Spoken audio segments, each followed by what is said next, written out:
श्रीमद्भागवत षष्ठ स्कंध द्वितीय अध्याय शुक उवाच एमंत जमदूत वाणी विष्णु सेवक माने शुणे शुणो राजन ए अंतरे ताहांक वाक्य अनुसारे सकल धर्म से जानती जमदूतंकु बोलुछंती। विष्णुदूत उवाच एत अत्यंत अद्भुत देखिलु तुम्भर चरित समदरसी साधु जने अधर्म स्मरणे केशने अदंड्य अपापी जे प्राणी ताहांकु व्यर्थे दंड पुणी प्रजामानंक पिता होई से जेवे प्रजा शास्ति देई तेबे से काहार शरण होइब कह हे कारण महते जाहा आचरिबे इतरे ताहा ही करिबे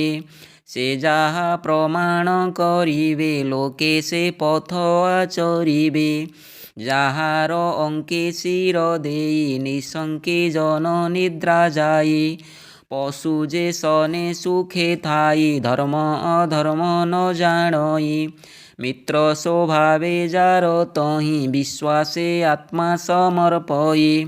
विश्वास सर्व प्राणींकर दया पूरित जा शरीर विश्वासी प्राणी की के मनते से हिंसा करे हृदगते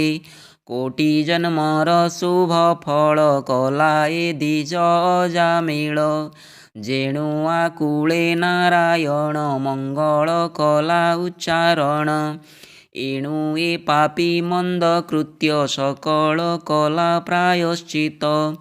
जेणु चतुराक्षर नाम मुखे बोइला नारायण जे ब्रह्म हत्या मद्यपान गुरुपत्नी अभिगमन मित्र विषये अपराध स्त्रीराज पितृगोवध ए आदि पाप अपसरे सर्वदुरिते निश्चय हरे प्रायश्चित सर्व प्राणीर नाम उच्चारण विष्णुर तुंडे बोलंती जे वानर तरंती ए भव सागर जाहार विष्णु भावे मति पापरे ग्रस्त से नुहंती व्रत प्रायश्चित ए मान अधिक तहु हरि नाम शुद्ध सत्वकु परकाशे पापर मूल बीज नाशे एणु एहाकु तुम्भे माने तेजीण जाओ निज स्थाने एहार जेते पाप मान निश्चय कलाए खंडन जेणु ए द्विज अजामिल निकटे मरणर काल तुंडे उच्चारी नारायण प्राण छाड़िला तत्क्षण संकेत परिहास बेले गीताला परे जेबे हेळे वैकुंठ नाम उच्चारई तार कलुष न सरई वैकुंठ नाम उच्चारई तार कलुष न रहई पतन स्खलन भग्नरे नाना प्रकारे जे सुमरे तुंडे उच्चारे राम नाम ताहाकु न दंडई जम अल्प बहुत पाप मान प्रायश्चित हि यथाक्रम पापर गुरु लघु जानी मुनि कहंती परिमाणी तप समाधि जप दाने पाप नाशंती मुनि जने पापर बीज नाश नोहि चित्त निर्मल नोहे तहि जे मनते श्रीहरि कीर्तने पाद पंकज सेवा ध्याने ज्ञाने अज्ञाने जेउ प्राणी स्मरण करे चक्रपाणी नाम करंती संकीर्तन पापकु नाशंती बहन जेसने बहु काष्ठ राशि अनल प्रवेशे विनाशे तार शरीरे उपगत हेले औषध बलवंत अज्ञाने प्रयोग होइले ते मंत नाम उच्चारिले तेबे से आत्मा गुण तार से कि न करे उपकार शुक कहन्ति अनुरागे विष्णुचरित सदाभागे विष्णुदूतଙ୍କ ଧର୍ମବାଣୀ କୃତାନ୍ତ ଦୂତମାନେ ଶୁଣି ଅଜାମିଳକୁ ପାଶୁ ଫେଇ ମୃତ୍ୟୁରୁ ଦେଲେ ବାହୁଡ଼ାଇ ଯମର ଦୂତମାନେ ଗଲେ ସ୍ୱାମୀଙ୍କି ସମସ୍ତ କହିଲେ ପାଶରୁ ମୁକ୍ତ ଅଜାମିଳ ଦେହ ଲଭିଲା ତତ୍କାଳ ବିନାଶୀ ସର୍ବଭୟ ତାର ଶିରରେ ଦେଇବେନି କର ବିଷ୍ଣୁଦୂତଙ୍କୁ ନମସ୍କାର ଉତ୍ସୁକ ହେଉଛି ମନର ପ୍ରସନ୍ନ ମୁଖ ଦେଖି ତାର ଜାଣିଲେ ବିଷ୍ଣୁର କିଙ୍କର ତକ୍ଷଣେ ଅନ୍ତର୍ଧାନ ହୋଇ ତାର ନିକଟୁ ଗଲେ ସେହି ଗୁଣ ଆଶ୍ରିତ ବେଦ ସିଦ୍ଧ ଯେ ଭାଗବତ ଧର୍ମ ଶୁଦ୍ଧ ଯମ ବିଷ୍ଣୁଦୂତଙ୍କ ବାଣୀ ଗୋବିନ୍ଦ ଗୁଣ ବିପ୍ରମଣି ତକ୍ଷଣେ ଚରଣାରବିନ୍ଦେ ଭକ୍ତି ଲଭିଲା ଅପ୍ରମାଦେ ଶ୍ରୀକୃଷ୍ଣ ଚରିତ ଶ୍ରବଣେ ପୂର୍ବର ଅଶୁଭ ସ୍ମରଣେ ମହାସନ୍ତାପ ମନେ କଲା ତକ୍ଷଣେ ବିଷ୍ଣୁ ସୁମରିଲା ଅହୋ ମୋହର ବଡ଼ କଷ୍ଟ ଅଜିତ ଇନ୍ଦ୍ରିୟ ମୁଁ ନଷ୍ଟ ସୁକର୍ମ କଲି ମୋର କ୍ଷୀଣ କଲି ମୁଁ ବୃଷଳି ଗମନ ଅଧର୍ମ ଆଚରଣ କରି କାଟିଲି ଦିବସ ସର୍ବରି ଧିକ ମୋହର ମନ୍ଦ କୃତ୍ୟ କୂଳରେ କଳଙ୍କ ବିଦିତ ତେଜିଣ ନିଜ ପତ୍ନୀ ସତୀ ରମିଲି ମୁନିଚ ଅସତୀ ବୃଦ୍ଧ ମୋହର ତାତ ମାତ ମୋର ବିହୁନେ ଅରକ୍ଷିତ ତପସ୍ୱୀ ରୂପେ ଥାନ୍ତି ବନେ ତାଙ୍କୁ ତେଜିଲି ଅକାରଣେ କିଏ ଅଜିତ କର୍ମ ମୋର ନରକେ କଲି ନିଜ ଘର ବିଧି ହୋଇଲା ବିଡ଼ମ୍ବନ ଲଭିବି ନରକ ଦାରୁଣ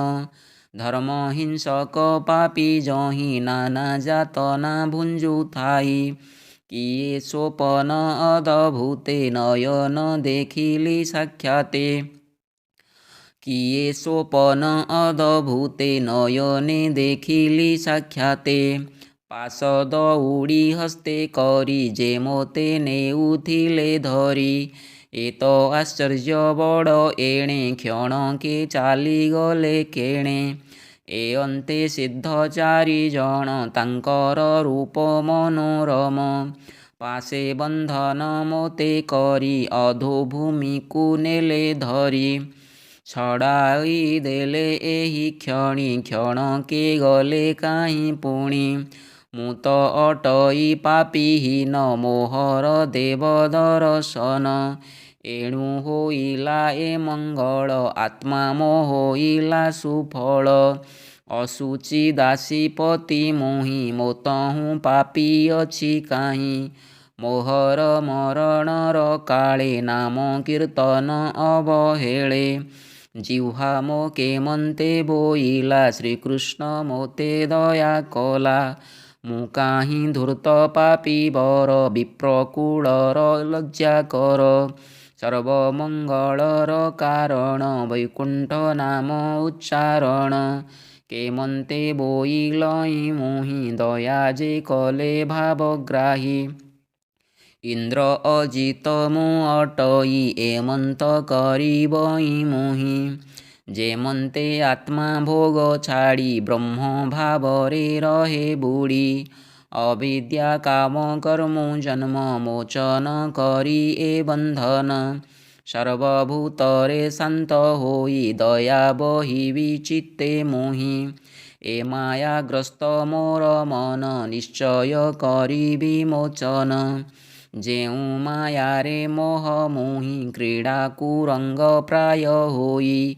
ଦେହ ସମ୍ପଦ ମୋର ଯେତେ ଅକ୍ଷୟ ଦମ୍ଭ ଅବିରତେ ଏହାଙ୍କୁ ତେଜି ଶୁଦ୍ଧ ମନ କୃଷ୍ଣ ଚରଣେ ହେଉଲିନ ଶୁକୋବାଚ ଏମନ୍ତେ ଜାତ ଦିବ୍ୟ ଜ୍ଞାନ ଯେଣୁ ତା ସାଧୁ ଦର୍ଶନ ତେଜିଣ ସକଳ ବନ୍ଧନ ଗଙ୍ଗାଦ୍ୱାରକୁ ଆଗମନ देवसदने विप्रजायी निश्चल मने जोगध्यायी इंद्रिय निग्रह करीण ब्रह्मे निवेशी स्थिर मन सकल गुण परिहरी आत्मा को समाधिरे धरी परम ब्रह्मे मन देला मन को तहि निवेशिला ब्रह्म भावने स्थिर मन देखिला विष्णु दूत मान पूर्वे जे रूप देखिथिला पुणी देखन्ते प्रणमिला गंगा जलरे द्विज बर तेजिला निज कलेबर तक्षणी विष्णुदूत प्राये होइला तार दिव्य काये विषय दुर्गति खंडन बेष्टित होई विष्णुगण हेम विमान आरोहिला दक्षिणे विष्णु लोके गला दासीपति पतित कर्म नष्ट ताहार सर्वधर्म व्रत विहीन निंदाचार नरके पड़ंता शरीर व्रत विहीन निंदाचार नरके पड़ंती शरीर ईश्वर नाम ग्रहणरु तत्काल मुक्ति नर करु मोक्ष वांछित नरंकर कृष्ण कीर्तन नाही पर मोक्ष वांछित नरंकर कृष्ण कीर्तनु नाही पर कर्म बंधनर छेदन एहार सम नाही आन जे मन रजत में थाई कर्मे मलिन से हुई परम गुह्य अघनाश नाम माहात्म्य इतिहास से जेबे कृष्ण नाम धरे अशेष पातक निवारे शुणई श्रद्धायुक्त होई बहने कीर्तन करई से प्राणी नरके न जाई जम जातना ताकू नाही तेबे निर्मल प्राणी होए निशंके विष्णु लोके रहे देख ब्राह्मण पापी थिला अंते कृष्ण को सुमरिला देखि निकटे ता मरण पुत्रर नाम नारायण नाम कुआकुले उच्चारी भवसागरु हेला पारी सकल पापे अधिकारी सेहि लभिला नरहरि सर्वदुष्कृत तार गला परम पद से लभिला श्रद्धारे नाम जे उच्चारे तार महिमा के विस्तारे शुण राजन पुण्य आत्मा गोविंद नामर महिमा निश्चल चित्ते कृष्ण भज ए भव बंध माया तेज श्रीकृष्ण नामर महिमा सुख कहिले गुण सीमा सुजने एणे चित्त कर ए माया बंधनु निस्तर बोलो ई दास जगन्नाथ षष्ठ स्कंदरे भागवत इति श्रीमद्भागवते महापुराणे पारमहंस्यां संहितायां षष्ठस्कन्धे अजामिळोपाख्याने द्वितीयोऽध्यायः।